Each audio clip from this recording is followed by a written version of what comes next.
Tenemos que saludar en esta ocasión a don Alfonso Soriano y Benítez de Lugo, diputado del Partido Popular por la provincia de Santa Cruz de Tenerife. Don Alfonso no es la primera vez que viene al Canal 8, ya tuvo la gentileza de estar con nosotros en uno de los debates de Crítica en 8, concretamente aquel en el que hablamos de la delimitación de las aguas canarias, en el que estuvo invitado junto con don Victoriano Ríos y don Francisco Hernández Espínola. Fue a finales de septiembre pasado. Bien, ahora tenemos que darle la bienvenida a este programa de Directo al Objetivo y agradecerle, por supuesto, esta nueva comparecencia, esta nueva participación. Esta vez va a ser una participación individualizada. Don Alfonso, usted nació en La Laguna, sí, en 1936. Sí, señor. ¿Y qué recuerdos retiene usted de esa infancia de posguerra? Usted vive la infancia de posguerra en La Laguna. Hombre, algunos recuerdos tendrá. Los años 40 de La Laguna, por supuesto, no tiene nada que ver con la Laguna actual. La Laguna terminaba en la iglesia de la Concepción, de ahí para arriba ya era descampado, y por abajo terminaba en el tanque, en lo que llamábamos el tanque abajo, que está donde está hoy la Misericordia, y el barrio nuevo que se empezaba a hacer. Todos los alrededores de La Laguna y toda la vega esa de la Mercedes era campo.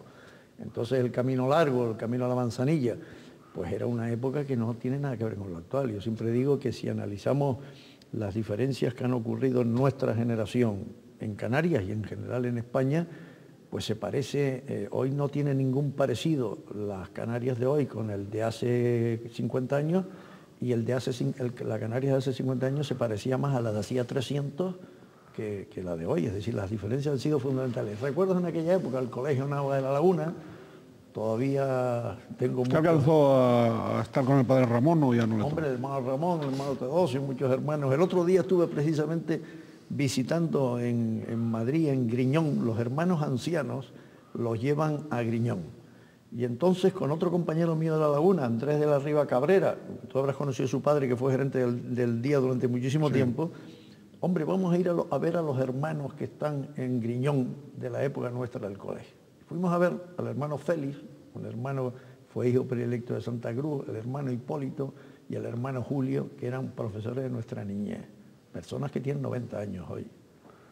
Se acordaban perfectamente de nosotros y la verdad que pasamos una época que me vino a la memoria, la época del Colegio Nava de La Laguna, porque el hermano Hipólito estaba allí. Y entonces, pues es una época bueno, hablar del camino largo, el camino a la Manzanilla, los veraneantes que subían de Santa Cruz en el verano, que le daban un cambio a La Laguna total, el paseo en la calle La Carrera, que hoy dices tú, pero ¿cómo se puede pasear en la calle Carrera con el tráfico que hay?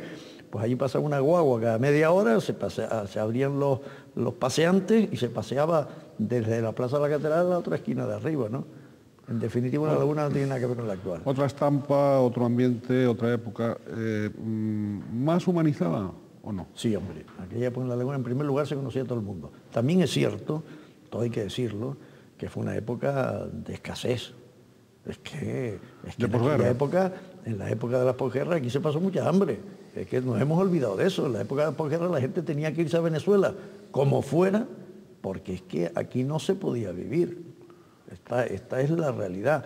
Y la época esa de los años 40 fue una época de escasez y una época donde no había las más mínimas, se cubrían las necesidades perentorias, por supuesto.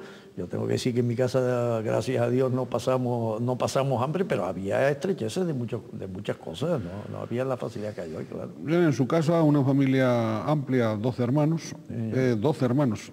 Una familia reconocida, destacada, sin tópicos. ¿Usted subrayaría algunos de los sentimientos familiares, el concepto de familia? Hombre, la verdad es que cuando se tienen 12 hermanos, donde gracias a Dios solo ha fallecido un hermano mío hace 20 años en un accidente de una avioneta en Santa Cruz, la verdad es que mi padre fue un cirujano muy conocido en Tenerife, donde trabajó multitud de años. Yo me acuerdo en las primeras elecciones del año 77, que yo me llamaba igual que mi padre, y en aquellos mítines que había entonces, iba toda mi familia, pues en todos los pueblos a mi padre lo venían a saludar más de una persona que había sido operada por él, ¿no? El ambiente de mi casa, mi padre era una persona muy estricta, nos educó, era una persona a carta cabal, Mi padre no se casaba absolutamente con nadie. Fue un profesional de la cirugía, se dedicó en cuerpo y alma a la cirugía. Cuando había pocos cirujanos. Muy pocos cirujanos. En los años 40 la isla de Tenerife era 3 o 4 cirujanos, no había más, ¿no? Y pluriempleado, porque en aquel entonces pues, mi padre trabajaba en el hospital militar, porque era médico militar también, el hospital civil, el Ayuntamiento de Santa Cruz, en la Seguridad Social luego, en fin, era una época muy dura y de mucho trabajo, ¿no? Entonces mi padre nos influyó mucho a todos sus hijos, todos somos universitarios, todos trabajamos en nuestras profesiones, algunos brillantemente, mi hermano Arturo, por ejemplo, pues el jefe del servicio de cirugía del Hospital de la Candelaria y los trasplantes de hígado que hace aquí. Tengo otro hermano ingeniero de caminos, varios empresarios, en fin, tengo 7 hermanos varones en todas las actividades habidas y por haber, y las mujeres también. De manera, pero eso se lo debemos a mi padre, porque mi padre siempre nos insistió mucho en el trabajo, en la profesión. Nosotros sabíamos que siendo 2 hermanos teníamos que salir adelante con nuestro esfuerzo, hay que espabilarnos, y nos educó en el estricto cumplimiento de nuestras obligaciones, en la mayor seriedad, y mi padre podría contar muchas anécdotas que no son del caso, y luego el matrimonio con mi madre fue un matrimonio excepcional. Se llevaron toda la vida extraordinariamente bien y todo eso es el ejemplo. Para los 12 hijos hay que llevarse muy bien. Y nos llevamos todos perfectos. No, digo, los padres. Ah, bueno, por supuesto, claro, por supuesto. Aunque mi madre siempre me decía, yo tengo 4 hijos, y mi madre siempre decía, mira, era más fácil en mi época tener 12 que hoy tener 4. Claro. Era otra época, otras circunstancias. Otras circunstancias muy diferentes. Otras exigencias. Bien, usted se licencia en Derecho en la Universidad Complutense de Madrid, entonces Universidad Central todavía. No, con Universidad Complutense, era la única universidad que había en Madrid. Sí, no, pero la Universidad Central. Sí, la llamada Central, entonces. Sí, es verdad. Universidad Central. Es verdad. Y es abogado del Ilustre Colegio de Abogados de Madrid. ¿Cómo se decidió esa formación jurídica suya en Madrid, en la Universidad Central y no en La Laguna, por ejemplo? No, yo empecé en La Laguna. Bien. Yo empecé en La Laguna, la carrera, recuerdo personas hoy muy conocidas como pueden ser Jerónimo Saavedra, Diego Cambrelén en Las Palmas, en fin, empezamos en La Laguna. Y luego un grupo de amigos en tercer curso de carrera tomamos la decisión de irnos a Madrid. ¿Pero por qué? Pues porque en aquel entonces Madrid era un centro, y además a mí me vino extraordinariamente bien. La Universidad Central de Madrid era una universidad con un plantel de catedráticos fuera de serie, de Garrigues, Yangua Mesía, Federico de Castro. Estaban los mejores catedráticos en todas las asignaturas de toda España. Y mi experiencia, este grupo de amigos nos fuimos a vivir todos a un colegio mayor. Y mi experiencia del colegio mayor y de la Universidad de Madrid en esa época fue decisiva. Es más, yo entré en política, mis primeras inquietudes políticas fueron en esos años de la carrera universitaria en Madrid, donde ya la universidad empezaba a politizarse. A bullir, empezaba a bullir la política, pero iremos ahí a eso enseguida. Aún muy joven, usted gana las oposiciones al Cuerpo Técnico de Administración del Estado. Oposiciones libres y duras, entonces. Libres y duras. Donde eran pocas plazas y había que competir con más de 1000 opositores. Y como técnico, pues empieza a desempeñar o desempeña cargos en 3 ministerios, ¿no? En concreto en los departamentos de Obras Públicas y Urbanismo, Presidencia del Gobierno y Educación y Ciencia, si no me equivoco. Sí. Bien, fueron aquellas tareas, por ejemplo, en esos 3 ministerios, ¿eran tareas asépticas, áridas, estrictamente burocráticas o había algo más en ese trabajo? Yo ocupé puestos de la carrera profesional, típicamente administrativos. Secretario General Técnico. De carácter jurídico administrativo, claro. Donde jamás rocé, sí, la rocé un poco, yo fui subdirector general de personal del Ministerio de Educación y Ciencia. En una época difícil de aquel ministro Villar Palací, con el cambio de régimen de estudios, y me acuerdo que rocé la política, o me rozó la política, porque ya empezaban los problemas con los profesores de universidad e instituto, había un cierto control. Recuerdo, como anécdota, en esa época yo estaba en lo que se llamaba ya la oposición democrática. Grupo Liberal. Del Grupo Liberal, exactamente. Y en esa época recuerdo que estaba haciendo un compañero mío las milicias en San Fernando, en Cádiz, y estaba destinado en la Delegación de Educación.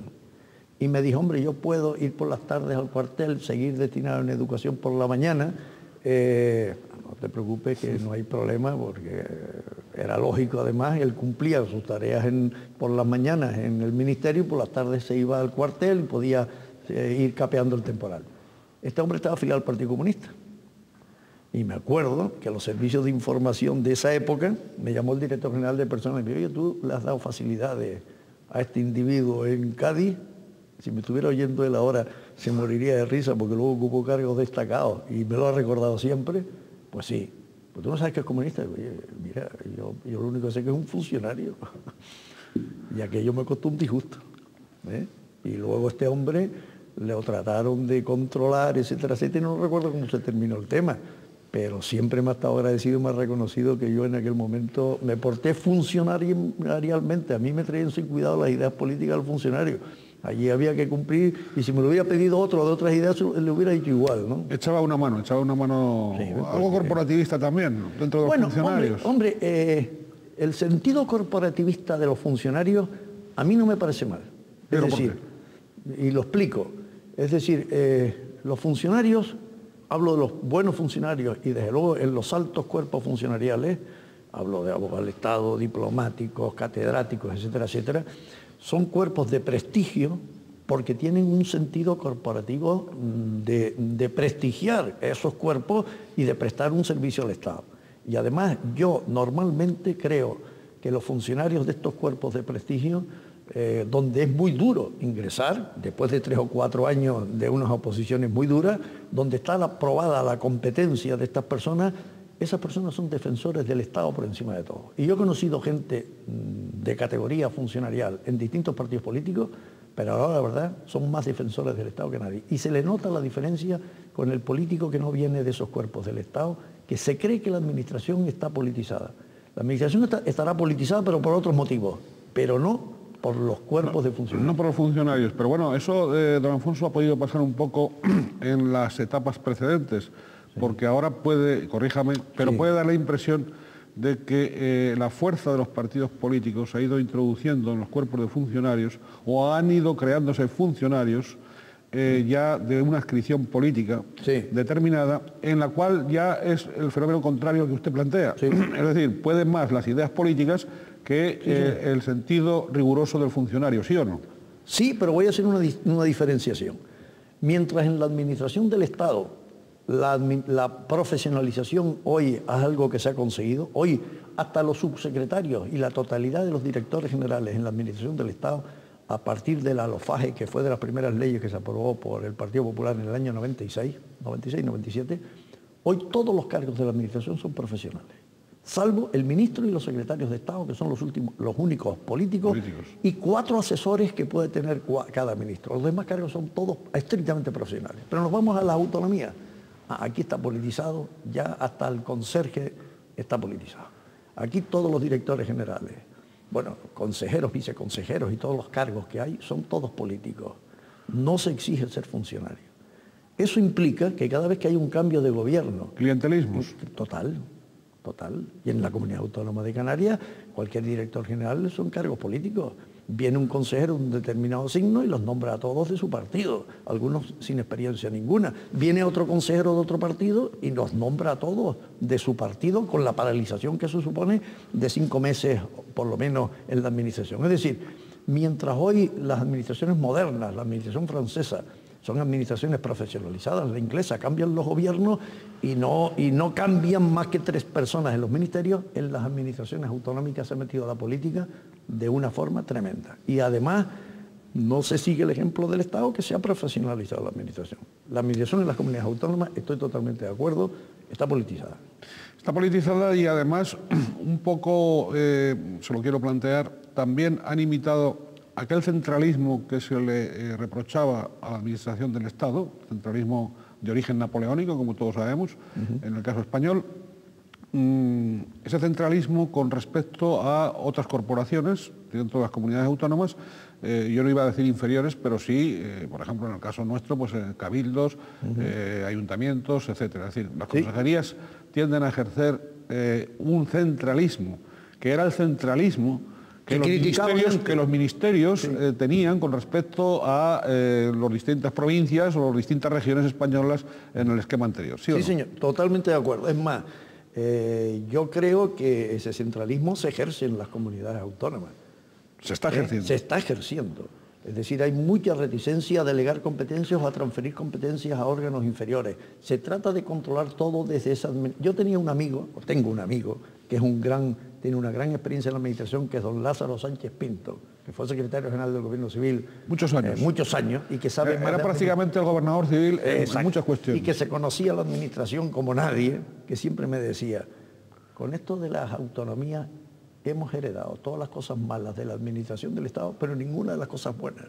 Y es verdad, y es verdad. No, esta es una administración improvisada, donde se ha politizado desde el primer momento, donde no ha habido unos cuerpos de funcionarios estables, seleccionados a través de unas duras pruebas selectivas para seleccionar a los mejores, y en consecuencia ha habido todo una reconversión de personas que primero entran por procedimientos más o menos, digamos... A dedo, dígalo claramente, vamos a hablarlo a dedo, y luego resulta que se les reconvierte en funcionarios públicos. Y esto es así. Y entonces por la puerta de atrás. Claro, y esas personas están politizadas porque se lo deben a quien facilitó ese ingreso. A la manga. No tengo reparo en decirlo. En general. Bien, usted entra en política bajo los auspicios de Joaquín Garrigues Walker, en ese grupo liberal de la oposición democrática. Que primero nos inventamos una sociedad anónima que se llamó Libra Sociedad Anónima. Libra Sociedad Anónima. En los principios de los 70, sí. Para hacer política a través de una sociedad anónima, sí. Porque si no...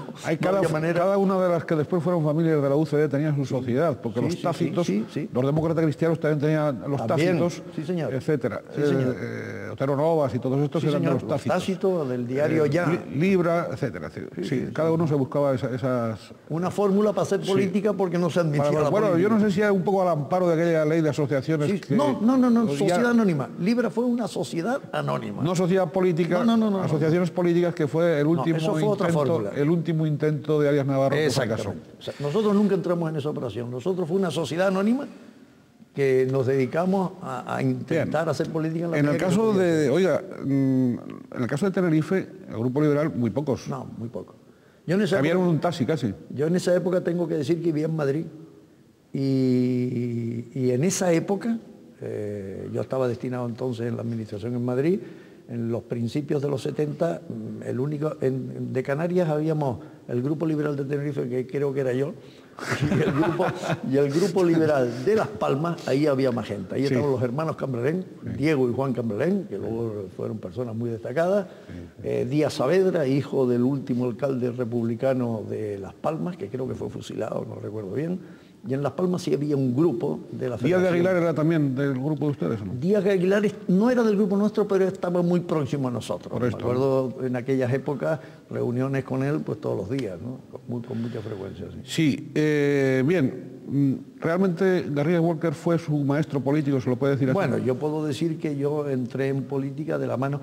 Antes había tenido mucha conexión con Joaquín Satrústegui, que era de la Unión Española y que intervino también en monárquico, liberal y partidario de una monarquía parlamentaria, pero con quien yo me metí ya de lleno en política fue sin duda alguna bajo el liderazgo de Joaquín Garrigues, que el padre acaba de cumplir 100 años ayer precisamente, y que fue una persona extraordinaria y que se murió cuando tenía un porvenir y un futuro político extraordinario. Se murió con 50 años.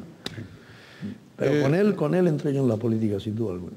Juan Julio Fernández... Juan Julio Fernández se incorporó también, pero eso fue ya en la UCD. Sí. Ya cuando la UCD se montó, que era una coalición de partidos, ese grupo liberal se incorporaron ya en la UCD Juan Julio Fernández, Juan del Castillo, que también me acuerdo que estaba, Alonso Rodríguez Acero. Había un grupo de gente que ya se incorporaron, pero no cuando yo estaba en Madrid. Yo me refiero a la época en que... Sí, a la primera época. A la primera época de la oposición democrática. Evidente, exacto. Bien, usted resulta elegido diputado centrista por la provincia de Santa Cruz de Tenerife a las Cortes Constituyentes. Esto es un hecho relevante. Bueno, yo pienso que ahora de los diputados canarios y tinerfeños y canarios a las constituyentes, en la política activa, me parece que es usted el único que... Pero esto tiene su matización. Primero tengo que decir que yo entré en política ya con 40 y pico años. Es decir, hoy se entra en política con 20 y pocos y se hace de la política una profesión. En mi época se entraba en la política después de tener ya una vida profesional amplia y yo, en mi caso, con 40 y pico años. ¿Y resuelta? Y resuelta, por supuesto. Entonces, por otro lado, ya se me fue el santo al cielo. No, estábamos con los santos. Ah, bueno, sí, bueno. Y luego resulta que yo estuve en UCD, donde tuve un protagonismo, fue fundador de UCD en Tenerife. Desaparece la UCD en las elecciones del año 82 y yo me retiro de la política. Y vuelvo a incorporarme a la política ya en las elecciones de finales del 89. ¿no? Sí, pero eso viene después. Yo quería referirme a las Cortes Constituyentes. Sí. Sí. Y que es donde estábamos, Cortes Constituyentes, y usted es en este momento el único diputado en activo, en la política soy activa. El único de Tenerife en la política activa. En la política activa, sí. Cortes Constituyentes. El único de la provincia y el único de Canarias. De Canarias. Cortes Constituyentes. ¿Queda bien nuestro archipiélago en esa Constitución? Hombre, yo creo que sí, Es decir, se reconoce el hecho insular, se reconocen nuestras especificidades en los cabildos y sobre todo la disposición adicional tercera que reconoce el régimen económico fiscal de Canarias y queda constitucionalizado. Y tengo ahí que rendir tributo, porque es obligado decirlo, el senador Hacén Galván, fallecido. Palmero, que la verdad que fue un defensor de esa adición. Esa adicional empezamos a negociarla en el Congreso y Gumersindo Trujillo era nuestro asesor, al que también hay que rendirle un homenaje porque fue el que nos alumbró la idea de meter esa adicional. Catedrático de Derecho Constitucional y un experto. Y entonces nosotros nos reuníamos todos los días con Gumersindo Trujillo para ver la forma de... Y se hilvanó una enmienda, que en el Congreso tengo que decir que no prosperó, y no prosperó porque los diputados, el gobierno nos dijo, no se puede meter ninguna enmienda que afecte a una comunidad autónoma, porque si no se meten todas, y aquí la única que se va a meter es el País Vasco y Navarra para quitar el problema, y nos creíamos que con eso se resolvía el problema del País Vasco y Navarra. De manera que aquí no se mete nada para ninguna comunidad autónoma porque esto salta por los aires. Nosotros nos asustamos y retiramos la enmienda en el Congreso. Pero Hacén Galván presenta la enmienda y dice, aquí no hay quien me diga a mí que esta enmienda la tengo que retirar. En el Senado. En el Senado. Y Hacén Galván fue llevado al orden por el gobierno. Estaba Jiménez Blanco de portavoz y le advirtió muy seriamente que se la jugaba. Y Hacén Galván se la jugó. Pero se la jugó con tal éxito que obtuvo los votos suficientes para que ello prosperara y así salió la adicional tercera, que es la única comunidad autónoma, aparte de Navarra y el País Vasco, cuya especificidad está contemplada en la Constitución, ni Cataluña. Yo estuve hace poco con motivo de los 25 años de la Constitución en un debate en Cataluña que me llamaron de una televisión, allí me encontré con Antón Cañella, aquel de Esquerra Republicana, Eric Barrera, sí. Me encontré con una serie de prebostes, Sentís, sí, que es periodista, Carlos Sentís, muy mayor está, por cierto, sí. ¿No? Y entonces yo me puse las botas porque, Canarias, porque me preguntaron, bueno, ¿y Canarias? Pues Canarias tiene algo que no tiene Cataluña. Canarias tenemos reconocida nuestra especificidad en una adicional tercera y Cataluña no es mencionada específicamente en la Constitución en ningún sitio. Y aquello los dejó con la boca abierta porque ellos no se acordaban ya de eso. De manera que eso fue un logro muy importante para Canarias y yo tengo que reconocer que Hacén Galván y Gumersindo Trujillo prestaron una colaboración decisiva. Han pasado 25 años de esa Carta Magna. ¿Entiende que ha de ser reformada? Y en su caso, si entiende que ha de ser reformada, ¿en qué y por qué motivos? Bueno, vamos a ver. En estos momentos, cuando se habla de que hay que reformar la Constitución, todo el mundo se apunta a decir que hay que reformarla. Pero, y por supuesto, yo parto de la base que una Constitución es reformable, no hay por qué rajarse las vestiduras. Bien es cierto que hay constituciones que llevan más de 200 años, como es la de Estados Unidos, que se ha reformado en contadas ocasiones, y hay países como Inglaterra que, como sabido, no tienen constitución. No tiene constitución. Bueno, pero lo que sí es cierto es que cuando en estos momentos se le pregunta a cualquier político, ¿es usted partidario de la Constitución, de reformar la Constitución? Todos dicen que sí. ¿Y en qué la reformaría usted? Que es la pregunta que usted me ha hecho. Claro. Y todo el mundo dice lo mismo. ¿Y por qué, además? ¿Y por qué? Y todo el mundo dice lo mismo. Hay que reformar la sucesión a la corona para que no haya discriminación entre el hombre y la mujer. Sí. Y hay que modificar el Senado. Todos dicen lo mismo. Algún político destacado de Canarias ha dicho esto hace muy poco. Pero en cuanto se le pregunta por qué y se le aprieta un poco en que hay que reformar el Senado, ahí ya se pierden y divagan, porque a la hora de articular una modificación del Senado, se dice, sí, hay que transformarlo en la Cámara de las comunidades, pero bueno, pues hay que escribirlo, y eso hay que redactarlo, y eso hay que ponerlo en negro sobre blanco, ¿no? Y en la sucesión a la corona es otra cosa que también te están diciendo con motivo de la boda del príncipe. He sabido que no es como algunos han dicho que hay la ley sálica, que las mujeres no pueden reinar, no es así. La mujer puede reinar, lo único que ocurre es que entre hermanos derecho de sucesión, el varón a la hembra. Y entonces se quiere que, como han hecho ya otras monarquías europeas, el primer nacido sea rey con independencia de ser hombre o varón. Eso tampoco es una cosa tan importante porque, en definitiva, también hay una discriminación ahí por la edad. Porque también, ¿por qué el primero y no el último, el del medio? También hay una discriminación. O sea que eso, a mi modo de ver, es completamente irrelevante. Y no creo que haya ninguna mujer en su sano conocimiento que se sienta perjudicada por el hecho de que el varón sea preferido a la mujer entre hermanos en la sucesión a la corona. Tampoco, que se modificará, no digo que no, pero tampoco creo que eso afecte y preocupe a los españoles. Y la reforma del Senado, pues creo que si se hace, y a lo mejor habrá que hacerla, tendrá que hacerla como se hizo en la Constitución del año 78, con un acuerdo entre las fuerzas políticas, porque la Constitución del 78, el gran éxito de esa Constitución ha sido la primera en España donde ha habido un acuerdo entre todas las fuerzas políticas y no se ha hecho desde una mayoría. Allí se pactó todo, se negoció todo y al final hubo una Constitución donde todos los partidos políticos se han encontrado cómodos y donde nos han permitido vivir los 25 años de más estabilidad política de este país, que hay que estudiar historia. Claro, Hoy en día la gente no la estudia, pero el siglo XIX fue una época de convulsiones de 6 o 7 constituciones, el siglo XX tuvimos una guerra civil, tuvimos una república con muchos problemas, y es que los 25 años que se han vivido con esta Constitución, llevábamos siglos sin vivirlos en este país. Bien, y eso la gente lo debe saber. Con la excepción del País Vasco. País Vasco y PNV no acepta la Constitución. No. Bueno, el PNV participó en la Constitución. Participa, pero después y luego se abstuvo. Y luego se abstuvo. Sí, quiere decir es que una postura muy clásica del PNV. Sí.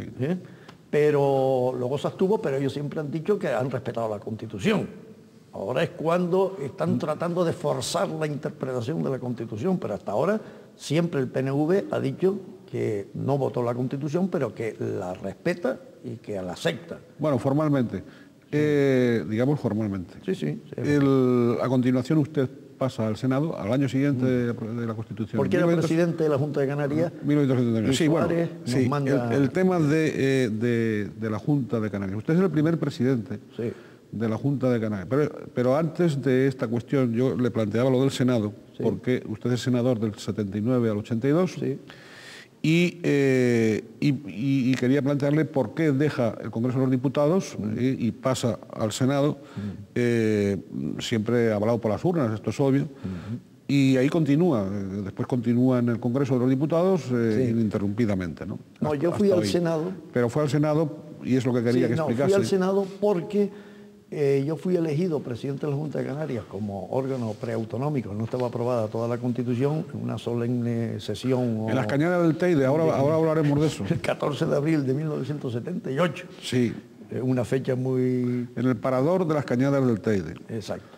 Un 14 de abril. Un 14 de abril. El 14 de abril es una fecha significativamente importante. Entonces, todos los que salimos elegidos presidentes de comunidades autónomas preautonómicas, Soares nos dijo que teníamos que ir al Senado y así sucedió. Éramos diputados todos y todos en las elecciones del año 79 fuimos elegidos senadores y fuimos al Senado. Y estuve en el Senado del 79 al 82 hasta que desapareció la Unión de Centro Democrático. 14 de abril 1978, Cañadas del Teide, parador de las Cañadas del Teide.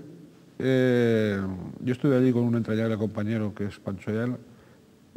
Estuvimos siguiendo toda aquella ¿Qué es lo que pasó allí en las Cañadas? Porque hay que ver cómo después algunos medios de comunicación han tergiversado. reaccionaron y cómo se ha tergiversado la historia, ¿no? ¿Qué es lo que pasó? Bueno, lo primero que hay que decir es que el órgano de gobierno de esa Junta iba a ser elegido por todos los diputados y senadores. Entonces había el senador real Antonio González, muy recordado de todos, y los presidentes de los cabildos. Y esa asamblea era la que estaba encargada de elegir a... Entonces, la Unión de Centro Democrático se dividió en dos sectores. El sector liberal y demócrata cristiano, que me apoyaron a mí. Tengo que decir que también me apoyó el PSOE, no nos olvidemos de esto. Y hubo un sector llamado socialdemócrata, o para entendernos, Lorenzo Olarte, en Las Palmas, sobre todo Las Palmas. Sobre todo Las Palmas, un sector. Aquello fue posiblemente el primer episodio que ha habido del pleito insular en democracia, porque allí hubo un enfrentamiento de UCD de Las Palmas y UCD de Tenerife. ¿Por qué? Pues porque don Lorenzo Olarte, entonces asesor del presidente Soares, presionó para que fuera una persona de Las Palmas que se llama Fernando Vergasa, que luego fue presidente de la Junta y con el que me llevo perfectamente. Entonces aquello fue unas presiones tremendas. Yo estaba de secretario general técnico en el Ministerio de la República con Joaquín Garrigues. Y Joaquín Garrigues me llegó a decir el día antes: Alfonso, retírate de esto, que el presidente Soares y el gobierno no te apoyan. Retírate de esta operación, porque además la vas a perder.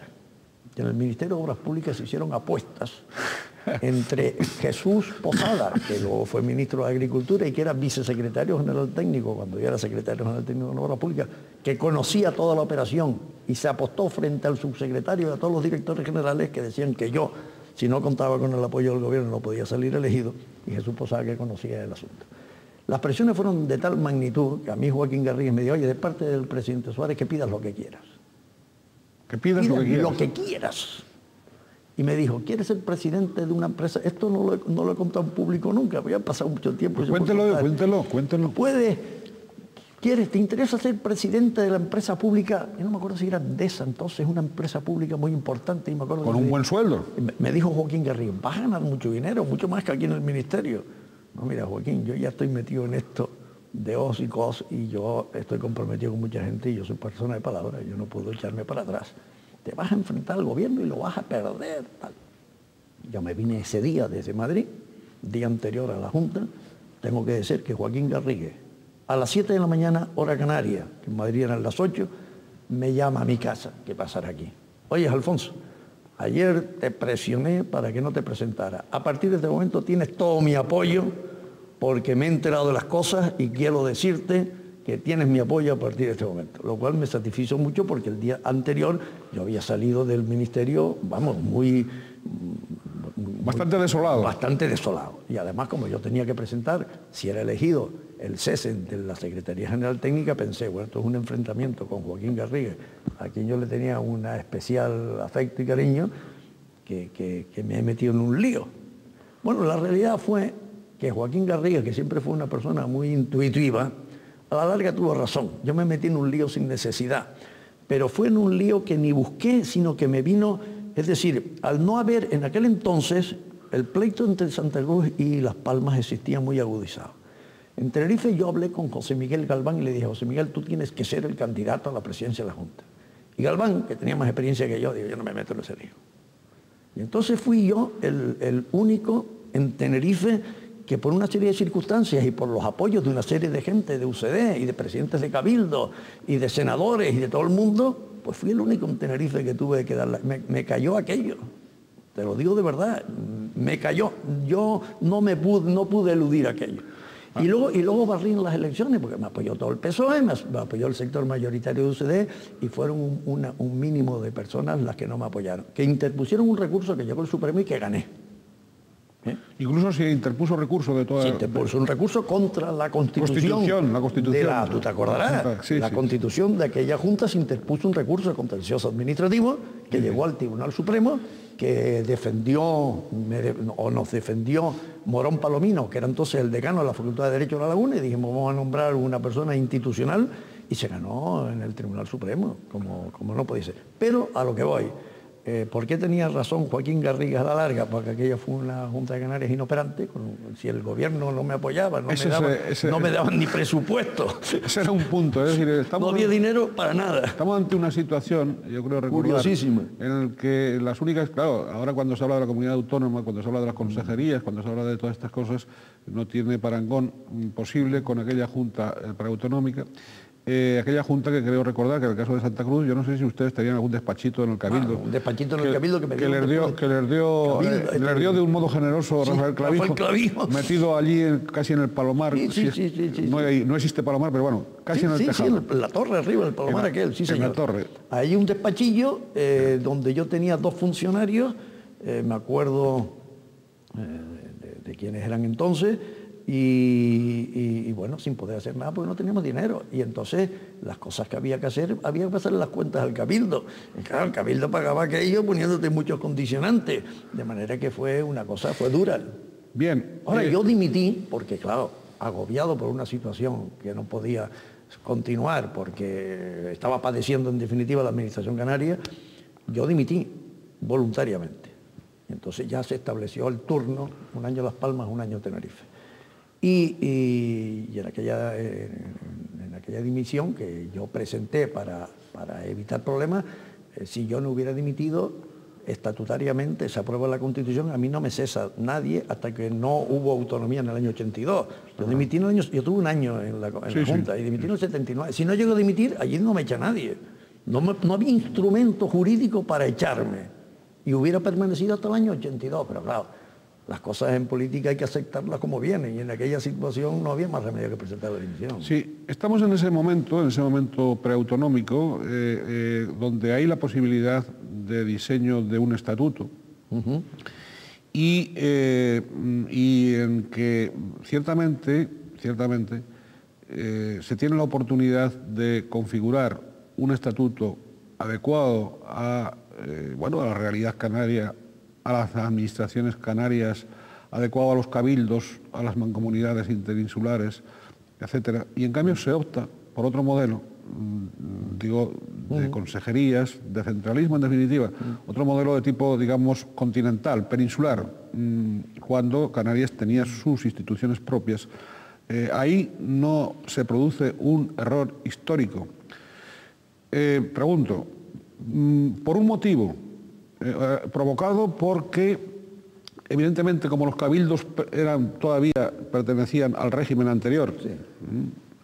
Hasta el 79. Hasta el 79. Sí, pero lo digo en lo que es la concepción, lo que es la mentalidad de la preautonomía y de la autonomía, la mentalidad. Coincido. Y al instaurar eso nuevo, en lugar de basarlo en lo que se tiene, con el prurito de que, como pertenece al régimen anterior, para deslindarse de la democracia, se opta en un error histórico palpable a un tipo de administración copiada, imitada,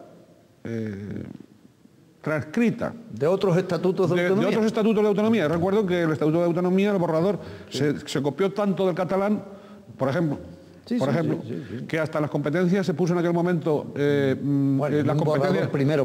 Sí, un borrador, pero se puso en las competencias hasta competencias en el gas ciudad, cuando entonces gas ciudad en Canarias... No recuerdo, pero es posible. Yo eso es así, ¿no? Pero bueno, a lo que voy, al fondo del asunto. ¿Qué es lo que pasó ahí para que no se diseñara no se articulase un diseño autonómico adecuado a la historia de los cabildos, a la realidad de los cabildos, a la realidad canaria en definitiva, a la realidad peculiar canaria, y en cambio se importa el modelo de fuera? Bueno, vamos a ver, yo en primer lugar tengo que decir, la ley de cabildos, como es conocido, es del año 12. Sí. Pero no me refiero a ser del año 12, sino que es el espíritu. El espíritu. Indudablemente, lo que has dicho coincido al 100%. Hasta el año 79 los cabildos estaban en manos de personas nombradas por el régimen anterior. Y hubo más de un choque entre los cabildos y los parlamentarios elegidos democráticamente, porque nosotros teníamos una legitimidad que no tenían los presidentes de los cabildos, y eso provocó esos choques. Claro, tú viviste aquella época y te acuerdas perfectamente bien. O sea, esto es cierto. Ahora bien, yo tengo que decir a continuación que en el Estatuto de Autonomía Jamás los cabildos han tenido tantas competencias y han estado tan bien tratados como en el Estatuto de Autonomía. Es más, se llegó al acuerdo de que la propia comunidad autónoma podía transferir todo lo que quisiera a los cabildos. En aquel primer momento se dijo, vamos a que sea una potestad de la propia comunidad autónoma, pero esa potestad pueden llevarla a cabo transfiriendo a los cabildos todo lo que quieran. Sin embargo, luego a la hora de ser generosos en esas transferencias, curiosamente no se ha llevado el proceso hasta el final. Bien es cierto que en muchos casos tiene dificultades, porque no es lo mismo el Cabildo de Tenerife que el Cabildo del Hierro. Y muchas veces esas dificultades, nuestra comunidad tiene una administración cara. Es decir, antes había dos servicios, por ejemplo, por ponerte un caso, había dos servicios hidrológicos del Estado, uno en Las Palmas y otro en Tenerife, con 15 ingenieros de caminos entre las dos delegaciones. Hoy hay eso multiplicado por 30 porque cada cabildo tiene su servicio hidrológico y eso cuesta dinero y eso es caro. Entonces en esa época también influyó mucho el pensar que podríamos hacer un fortalecimiento de los cabildos y delegar ya de entrada competencias para el de Tenerife y el de Gran Canaria, pero tenía muy serias dudas qué pasaría con los demás cabildos. Y entonces se optó por una fórmula que permitía la posibilidad de que de la comunidad autónoma se transfiriesen a los cabildos todas esas competencias. Que eso luego no se haya desarrollado, se haya hecho bien o se haya hecho mal, eso ya es una consecuencia posterior. Claro, no, pero yo me refiero a lo siguiente. ¿Por qué? Porque prácticamente con haber dicho así de un modo muy simple y, bueno, muy a la pata la llana, ¿no? Es decir, ¿por qué no, a la hora de configurar la autonomía en Canarias, por qué no se dice, bueno, ya tenemos los cabildos, los 7 cabildos, y luego tenemos una administración, tenemos las mancomunidades, las dos mancomunidades interinsulares, las dos mancomunidades. Bueno, pues haciendo una coordinación entre mancomunidades y cabildos, se tiene la administración autonómica, se tiene hasta la Cámara Legislativa, se tiene una serie de cosas. Y sobre todo... La Cámara Legislativa es difícil de instrumentar. No, pero bueno, pero también a través de los cabildos se podía ver... Una suma ¿Por qué los consejeros de los cabildos no podían ser los diputados? Sí, es decir, se pensó. Bien, pero quiero decir, ¿por qué no está? Y sobre todo, ahí sí se produce un ahorro, porque lo que ha ocurrido y lo que está ocurriendo es, en este momento, al menos hasta que no se perfeccionen, esperemos que se perfeccionen con el tiempo, siempre hay que ser optimistas, es la coexistencia de varias administraciones donde no quedan claras las competencias, donde todavía hay roces, donde todavía hay, en unos casos, en algunas materias, duplicidad de funciones, de competencias, en otras ausencia, es decir, todavía hay un mare magnum interadministrativo. Sobre todo entre cabildos y comunidad autónoma, bueno, e incluso ayuntamientos, por supuesto.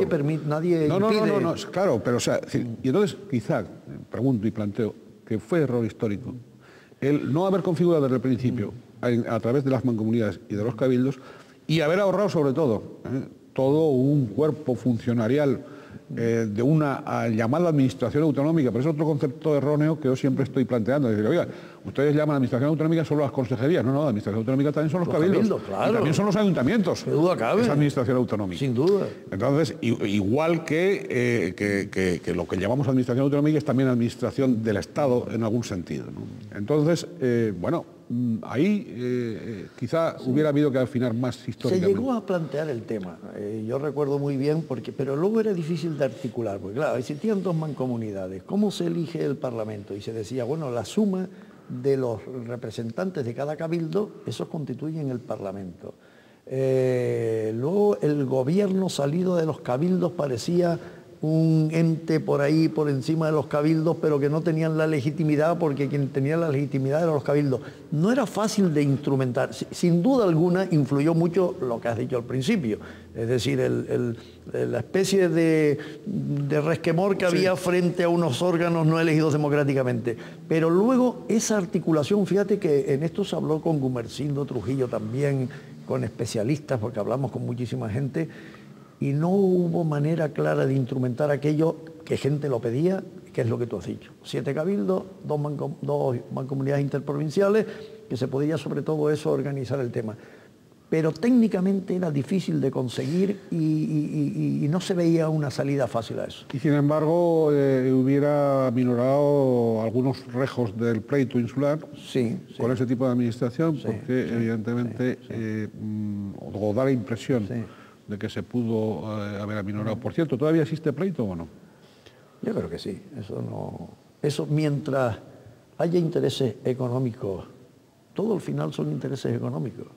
No son intereses cívicos ni de la sociedad canaria. No. El ciudadano de a pie, el pleito insular es una cosa que afecta a los intereses económicos.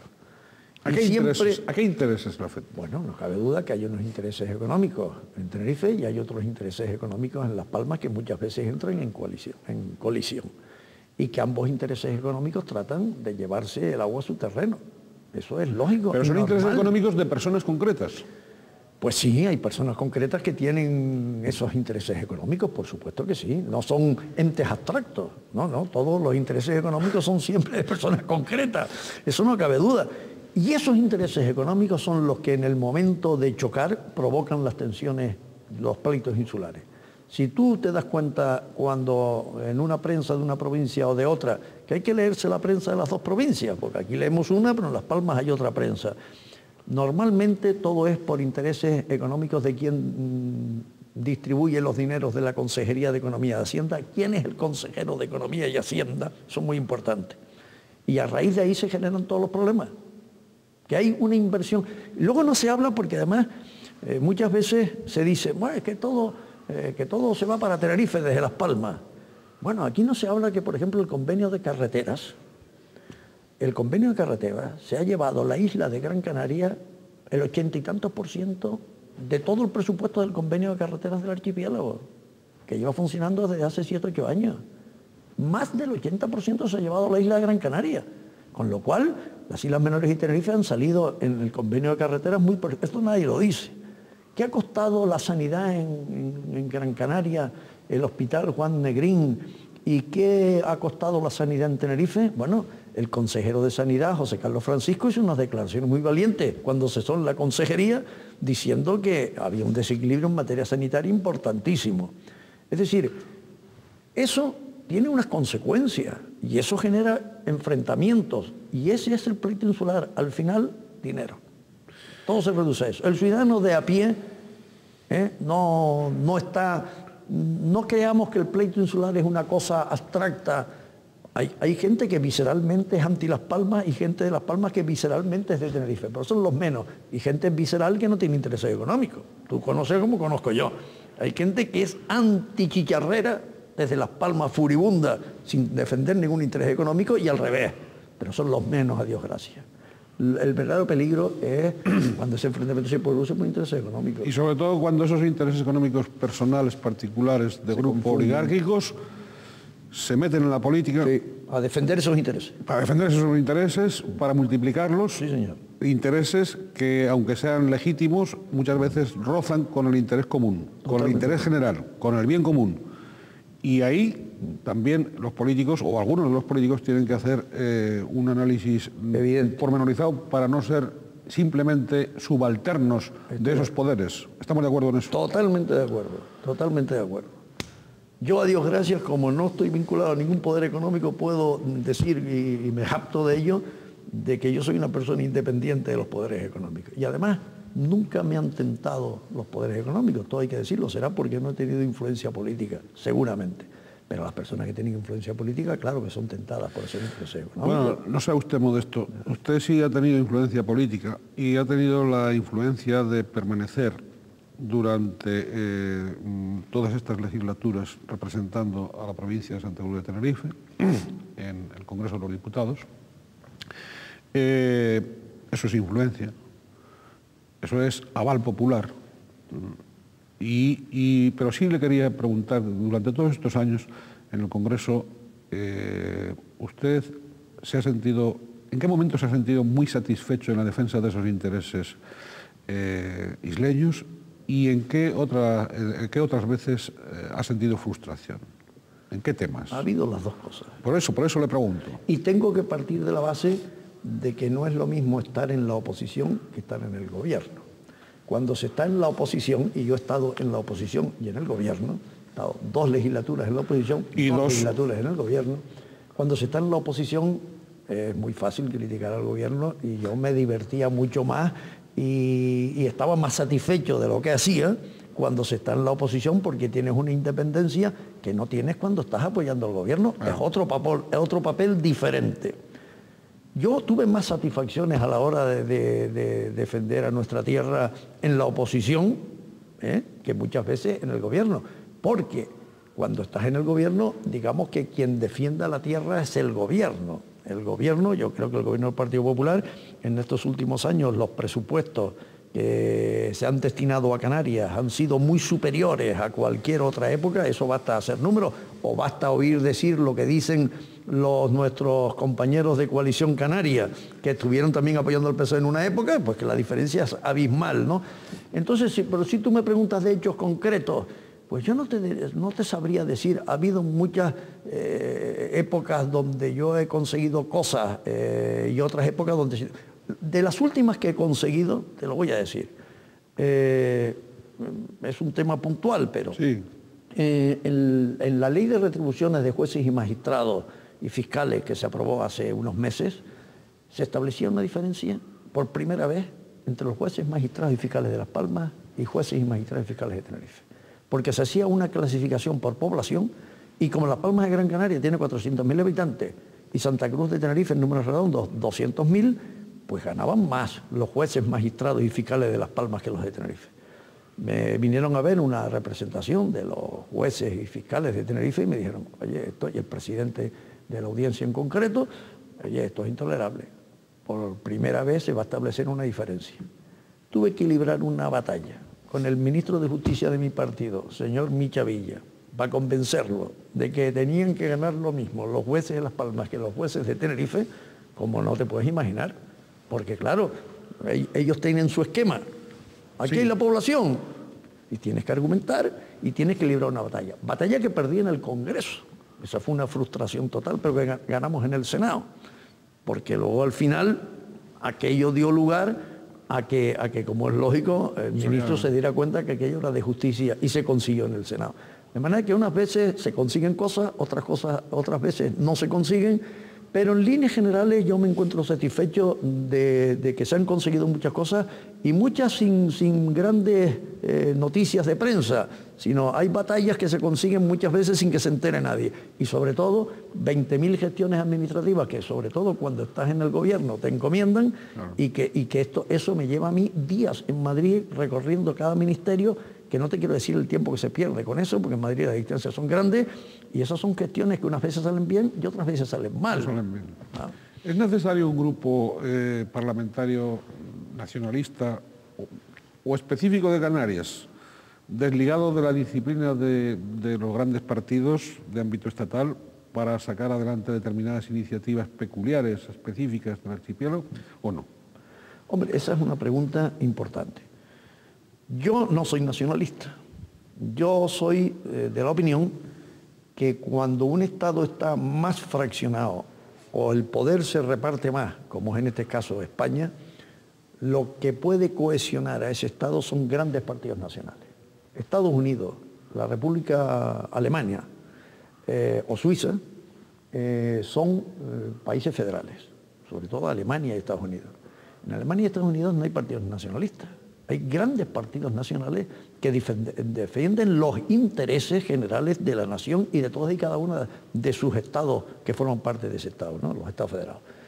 De manera que yo, al no ser partidario, al no ser nacionalista, aun respetando el nacionalismo, creo que eso produce unas tensiones porque lo que caracteriza a un partido nacionalista es la permanente reivindicación frente al Estado. Jamás se podrá conseguir esa reivindicación plena porque el día que se consiga esa reivindicación plena el Partido Nacionalista deja de tener sentido. Y como yo creo que este país necesita el llegar a un acuerdo y cerrar de una vez por todas los que son las competencias de las comunidades autónomas o de los estados federados, como se quiera llamar, y el Estado, esto no se puede conseguir mientras haya unos partidos nacionalistas que su número de votos se incrementa en función de la tensión con el Estado, porque si no, no tienen razón de ser. De manera que yo, que soy partidario, convencido de siempre, y los liberales solemos ser internacionalistas y nos molestan mucho los nacionalismos que se encierran en su propia concepción, ¿no? Yo no creo que beneficia a Canarias el tener un partido nacionalista. Respeto, por supuesto, bueno fuera que haya partidos nacionalistas, pero creo que generan una tensión con el Estado y que en definitiva van siempre a arrimar el ascua a su sardina. La prueba está que en Canarias los dirigentes de Coalición Canarias dicen que hoy apoyan al PP porque ha ganado las elecciones, pero que si mañana ganan las elecciones el PSOE, apoyarán al PSOE. Es decir, son partidos sin ideología y que van pensando en la única rentabilidad del grupo que forma parte de ese partido nacionalista. En la medida en que yo creo que eso perjudica a los intereses generales del Estado y que se encierra en una concepción que empequeñece la política y que empequeñece en Canarias, yo no soy nacionalista, aunque respeto los nacionalismos. Creo que el día que en España haya una situación como la que puede existir en Alemania o en Estados Unidos, donde ningún Estado discute más competencia, en ese momento dejará de haber nacionalismo porque ya se les pierden la razón de ser. Bueno, en el caso español va a ser diferente, supongo. Sí, desgraciadamente en eso somos diferentes. Somos diferentes, sí. Pero sin embargo, ponga en el otro platillo de la balanza esos logros que Coalición Canaria cosecha en los presupuestos, eso, si no existiese Coalición Canaria, ustedes, ¿qué pasaría? ¿Usted no se siente frustrado a veces de que siendo usted tan canario, tan tinerfeño en este caso, tan diputado como otro de Coalición Canaria, su propio gobierno de Madrid atienda determinadas peticiones de un modo tan directo a esa Coalición Canaria y no a usted? Bueno, lo que ocurre es que cuando atienden a nuestras peticiones no salen en la prensa. Es decir, las gestiones que nosotros hacemos con el ministro de Hacienda a la hora de los presupuestos. Y lo que ocurre es que en Canarias, Coalición Canaria, como está gobernando, tiene una información de las propias consejerías de las que no disponemos los diputados del Partido Popular. Y eso es muy importante.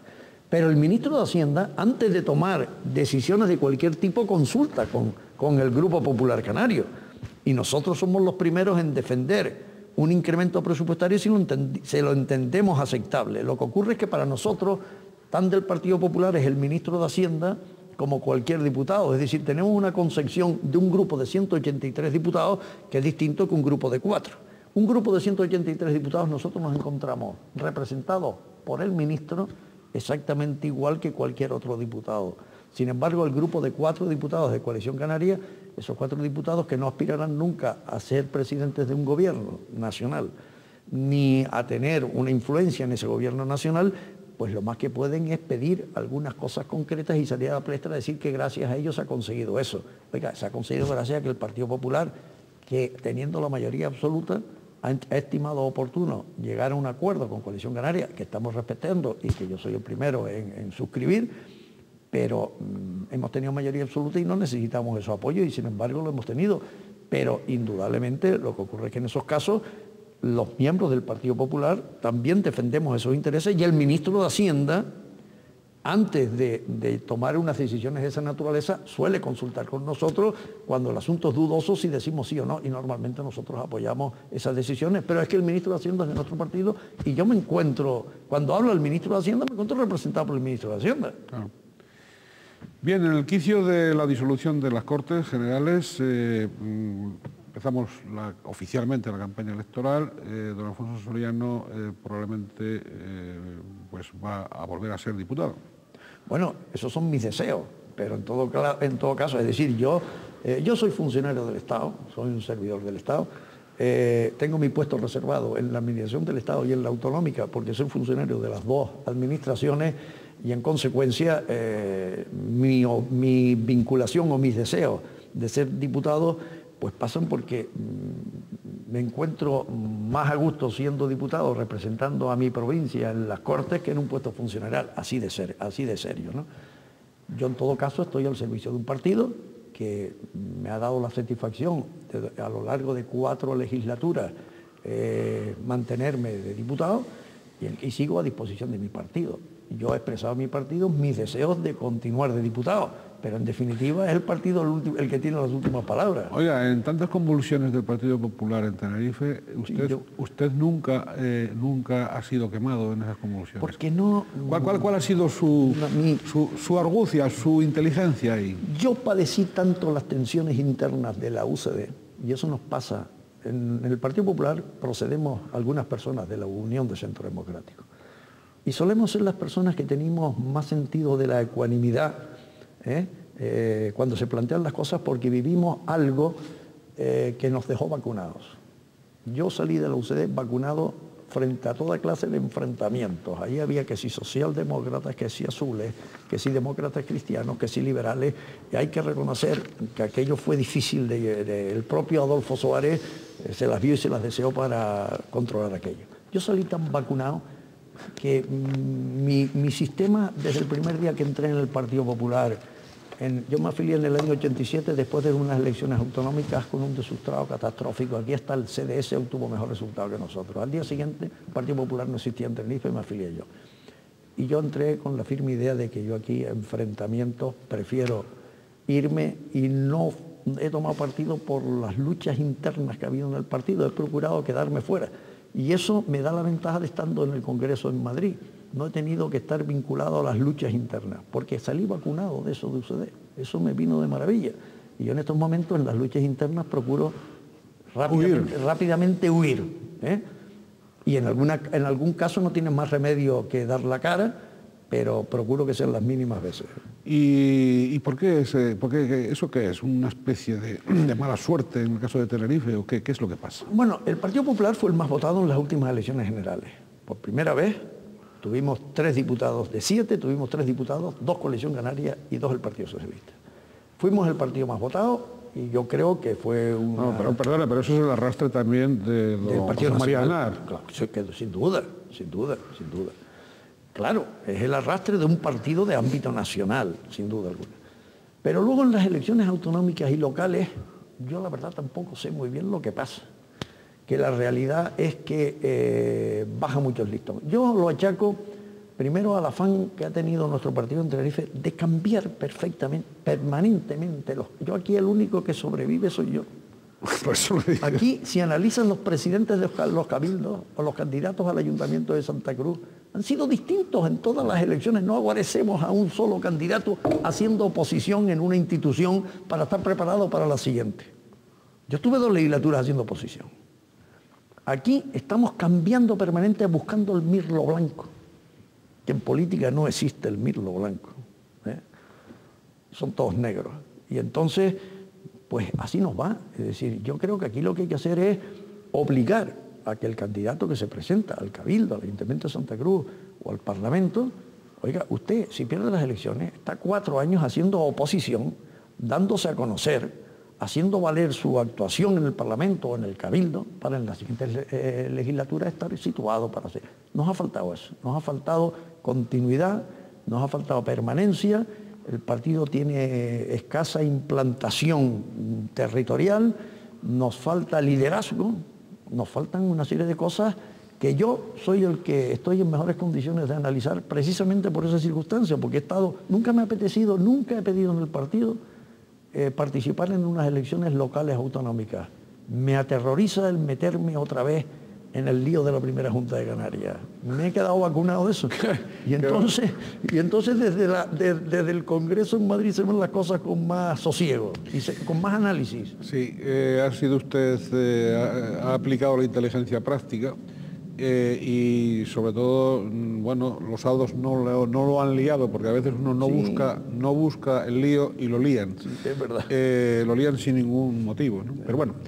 En todo caso, esa autocrítica que usted acaba de hacer es algo que habla mucho y muy bien de usted mismo, porque no es fácil, vamos, no es habitual el que un miembro tan destacado de un partido pues haga un análisis, digamos, apretado, pero tan profundo como el que usted acaba de hacer de su propio partido. Un análisis con esas vertientes realistas, críticas, negativas. Eso también habla muy bien de usted. Bien, Hasta aquí hemos llegado en la entrevista. Yo no sé si usted quiere añadir algo más. No, para mí que ha sido muy grata la entrevista con tan buen entrevistador y con una persona que ha tenido las mismas vivencias que yo, porque ha recordado toda la etapa de la transición, pues prácticamente igual que yo. Ha sido muy grato para mí recordar estos tiempos y, en fin, en esta casa donde siempre se me ha atendido muy bien, darle las gracias a este canal y, en fin, y que me tienen a su disposición. Pues muchísimas gracias. Saludos a todos ustedes y a don Alfonso Soriano y Benítez del Lugo. Desearles suerte en los próximos comicios para una nueva legislatura. Saludos para todos.